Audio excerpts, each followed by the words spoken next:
And a very festive Frank Seravalli joins us on the Crystal Waters Plumbing and Heating Insider Hotline. Frankie boy, how we doing? 3 guys all in black, just like just barely getting through. Barely. You guys, are you still hungover or what? What are you talking about? I mean, Pinder doesn't get hungover. He's got a rare gene. There's something about him that he does. He's able to rally. But Boom, how are you feeling on Saturday? I was fine. Kind of. Is it because it happened early enough in the day? Well, that's the thing about starting at 10 or 11. Hey, then you're kind of done by 3 or 4 in the afternoon, and I'm good. Yeah. You know what they say? You can't drink all day if you don't start in the morning. It's true. That is true. Yeah.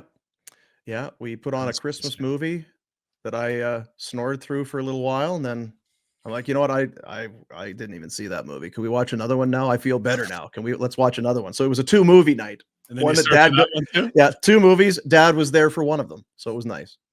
Yeah. And what does Christmas look like in the Pinder and Molberg households? Dean, you've got a lot of family. It's going to be pretty quiet for us. Just I got two boys, the older ones. They've got girlfriends and stuff now, so they'll be in it. I mean, I don't know if are you here Christmas Eve? Are you here Christmas Day? So it's going to be a lot of me. Some brown liquor, some Netflix football on Christmas Day, and maybe some buns. Getting my gravy and pies made tomorrow, Frank. So tell me more about that. What does that mean? Well, I do a little get ahead gravy. It takes some like either chicken thighs, chicken wings, that sort of thing. Put them in a roaster, some onion, carrots, celery, rosemary. Throw it into the oven, roast it, let it get good and brown. Take it out, stovetop. A little bit of flour, a little bit of water, and then let that thing bubble around for until you get the consistency and the color that you like. Season it, sieve it so that all the schputz doesn't go down in there. Then you got that. It's basically gravy that then you can add on top of the gravy you're going to make the next day. So you've got lots of gravy plus flavors just everywhere kicking in there. And what do you do with it then? What's that? What do you mix it with because you may not have enough gravy from the bird on Christmas Day. Right. That's a lot of work for. So it's really not. You throw chicken pieces and carrots into a pan and put it in the oven and then come back and I don't think it's done yet. That's a lot. And then just put it on the stove and let it bubble away for an hour while you watch TV. See, I'm responsible for the appetizers. Oh yeah. And drinks at my house, and none of them are handmade. You're well equipped for that, though. I mean, if you put into a spot to succeed, I mean, look, that's it. Like, don't ask me to do too much, but I feel like I craft the menu at least, and try and deliver. So you are like, yeah. So what's the appetizer? So we got some cheesesteak egg rolls, a little antipasta plate, shrimp tray, a goat cheese salad, pot stickers. Oh, baby. The little hot dog Franks. Yeah, the cocktail. Yeah, the hot dog Franks. Cocktail wieners, Franks. Yeah, cocktail wieners. And that's buffalo chicken egg rolls as well. Oh, that sounds good. So good. And you're not making any of this. You're just none of it. But I had to craft the menu. No judging. Okay. Yeah, no judging. Happy for you, buddy. And what about the liquor part? Oh, well, the bar is open. We've got quite a selection of bourbon as a bourbon collector. Right. And we'll have Miller High Life. Oh, champagne of beer? On ice, champagne of beers. My personal favorite. Yeah. And soft drinks, wine. Beautiful. I mean, I'm getting misty right now. Yeah. Is it the champagne of beers? That's what did it for you? No, it's beautiful time of year. It's all of it. Yeah. Frank, you'll love this. We have Aussie cousins coming in. My wife, Australian. So we've got newlyweds on their honeymoon, deciding to come brave the Canadian winter for their honeymoon. And the other one lives in LA. He's coming up. They're just excited for snow and mountains. NHL. What is wrong with these people? It's summer there. But they have summer year round. It's kind of boring for them. Oh, They're like, Oh. what if I could get frostbite and forget my keys and almost die? That would be What if fun. I could get sucked into the Pinder vortex and right. have cirrhosis Yeah. of the liver? I mean, what a way to spend the holidays. Yeah, I don't know what's better when you're on his turf or he's on yours. It's where can I most easily Well, get at some least if breathing he's on room? yours, like he might just be kind of like tiptoeing for a little bit until he can really exact I his know. Pinderness. I think in the NFL, where they give 3 points to the home team, I'm getting at least 10. If you're on my turf, you're in trouble. That's probably a fair line, to be honest. Yeah, probably is. Well, big slate of games today. 13 in all, I believe. Speaking of 13, Buffalo Sabres. Goodness gracious. And I don't know. They've got the Devils today or whatever it is. Islanders They've on got Long the Island. Islanders on Long Island. And the other one, Frank, is Rangers play the Devils. Right. And so it's like, okay, those are the two most miserable franchises right now. Is that fair? What the Rangers and Sabres are going through? Yeah, I mean, the Preds are saying hold my beer, but Yeah. I mean, the Sabres have plummeted from U.S. Thanksgiving week 3rd in the Atlantic to 32nd in the NHL by Christmas. Talk about a rough run for the holidays. I mean, that's like some guy getting speed bagged at the West End Mall today. That's pretty bad. So it's as ugly as it gets. I don't know what the way out is for a couple of those teams. For the Preds, for the Sabres, like you could probably mathematically now say that both of their seasons are over. Feels like it, yeah. I mean, we're talking like 70. You need to play at like 109, 110 point pace the rest of the way. Yeah. Good night. Great. Yeah, not great.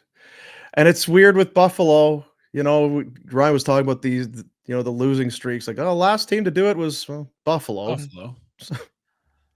I don't know. 4 streaks of 14 losses in a row in like the last decade. 2 for the Sabres, 2 for the rest of the league. They can take sole possession of top spot, beat the entire league. They lose against the Islanders tonight. But those are season enders. Oh, yeah. Like we can make the joke, but like no team loses 14 in a row and recovers to make the playoffs. It doesn't happen. Yeah.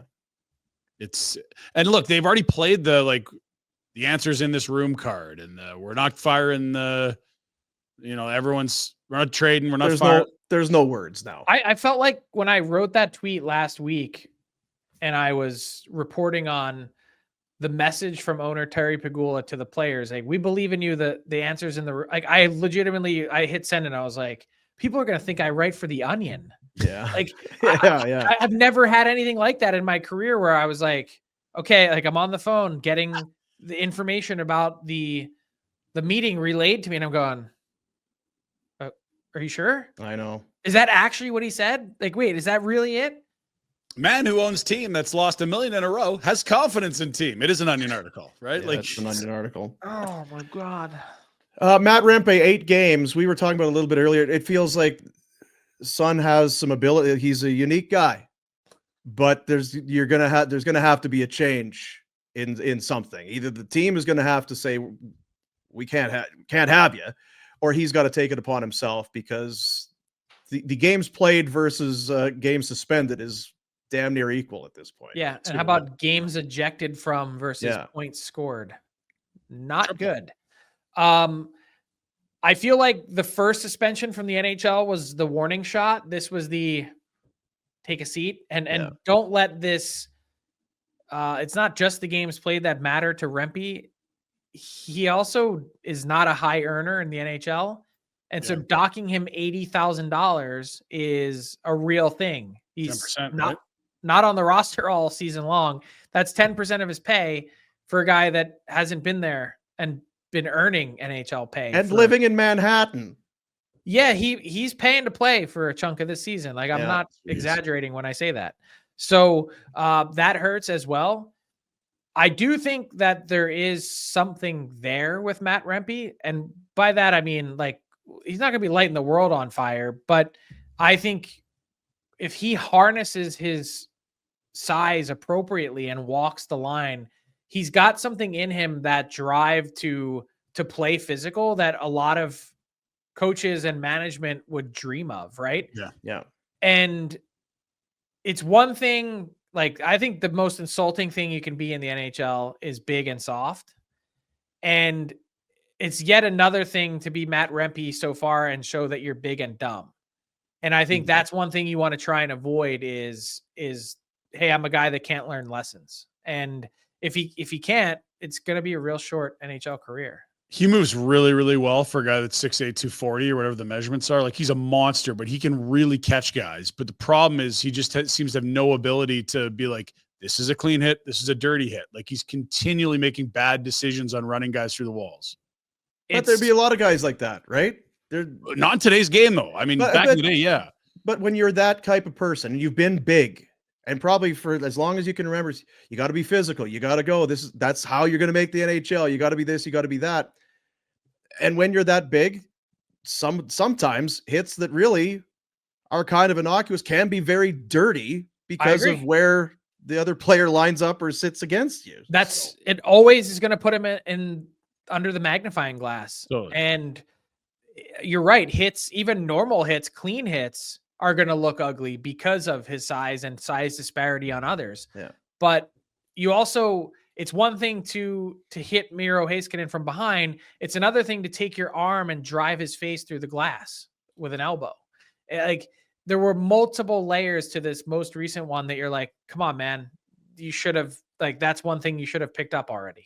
And that's what about point number 22 or 23 on the on Chris Drury's to-do list right now? Things to worry about. It's not even, it doesn't even register. Yeah, we'll talk about this in the new year, Matt. I've got some other stuff that I've got. But you know what? Like, you make the point, Frank. Like, if he was a free agent this summer, and obviously being his age and his service clock, like, they got his rights forever. But like, if that was a guy that went to market, there'd be a massive bidding war. Like, we see it all the time. Like, Matthew Olivier is going to get paid a lot of money on his next contract. He hasn't figured it out yet, but someone will bet that he will. And he probably will at some point, because there's only so many times you can pay to play in the NHL and not learn, really. Right. So yeah, I do think there's something there. And people are like, oh, this guy's from the Stone Ages. Look, when you watch him play in Hartford, he's playing power play and penalty kill, and he's doing all these other things and has facets to his game that we haven't really seen yet in the NHL.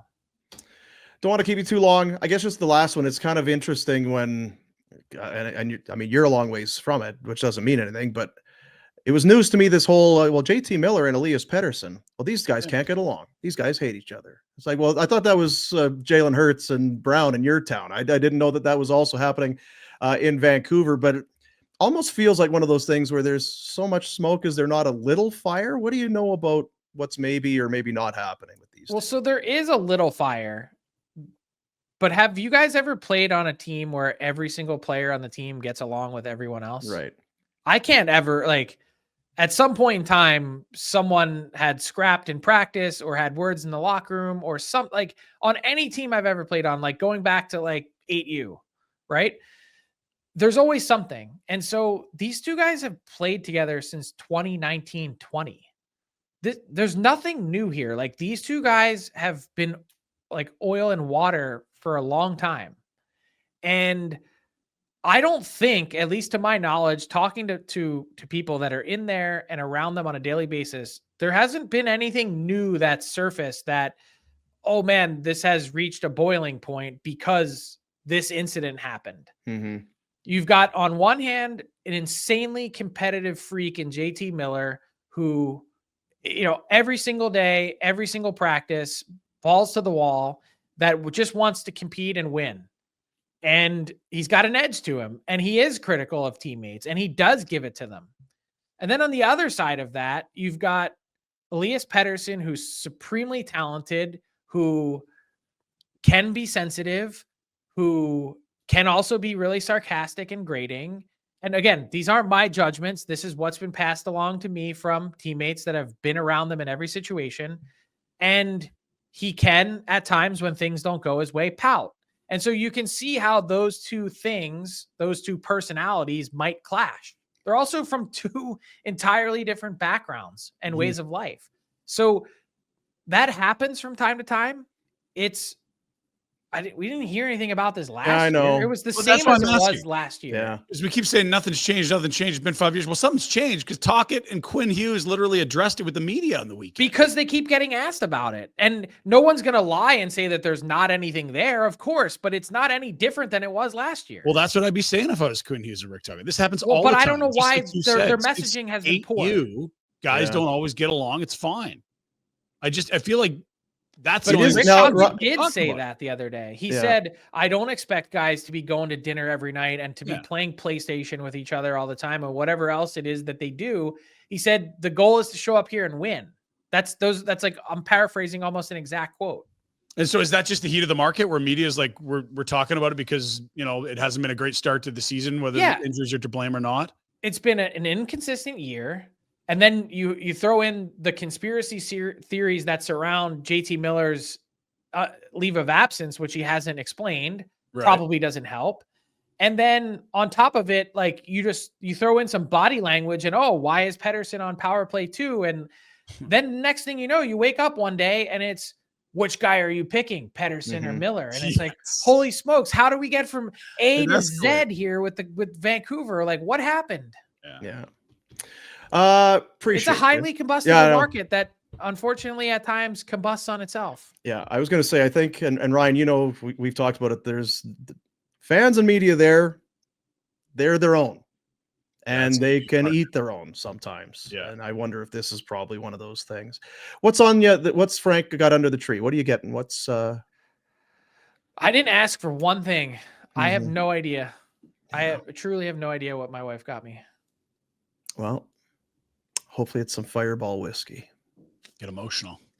I think it should be a new jacket. You could have kept that other one. Yeah, no, that's all yours, Frank. Jacket, it's right back in it. Operation Get Frank his jacket back. Yeah, it's right where it should be. Yeah. Appreciate you, sir. Have a great Christmas, a great New Year. We'll catch up in January. You too, guys. All the best and enjoy the time with your families. Absolutely. You too. Thanks, Frankie. Thanks, Frank.